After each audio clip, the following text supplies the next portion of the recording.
searching for co-conspirators or evidence of a larger extremist group. While no direct accomplices have been confirmed to date, authorities remain vigilant, especially given the rise in politically motivated violence across the United States. As Boelter awaited trial, the public and media speculated endlessly on his motivations, his psyche, and how a man could devolve from political observer to mass murderer. In interviews, former acquaintances described a gradual unraveling. What started as political frustration became fanaticism, then obsession, and finally lethal action.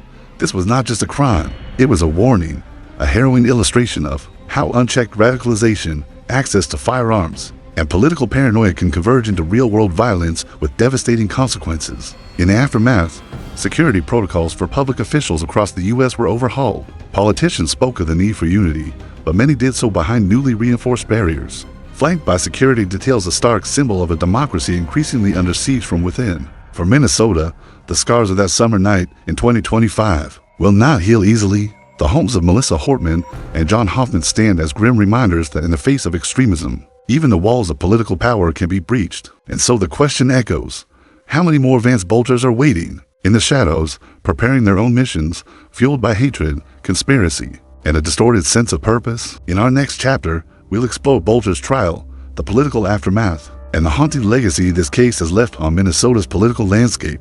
Part 2. Inside the Mind of a Killer, the dark descent of Vance Luther Boelter. When Vance Luther Boelter was finally captured on that June afternoon, the entire nation exhaled relieved that the manhunt was over, but chilled by the question that still echoed, who was this man, and what drove him to commit such calculated political assassinations? As investigators peeled back the layers of his life, what emerged was not a simple story of criminality or a fleeting act of madness. It was something far more sinister, a slow, creeping radicalization, a descent into paranoia, conspiracy, and a delusion of grandeur that led one man to believe that he was chosen to cleanse his state, perhaps even the nation, of political corruption. This is the story of that descent, a path paved with anger, isolation, and the dangerous allure of extremist ideology. Who was Vance Luther Boelter? On paper, Boelter was an ordinary man. Born in 1968 in Minnesota, he had lived a relatively unremarkable life working various blue-collar jobs, never quite settling into a single career path. By all accounts, his early years were not marked by violence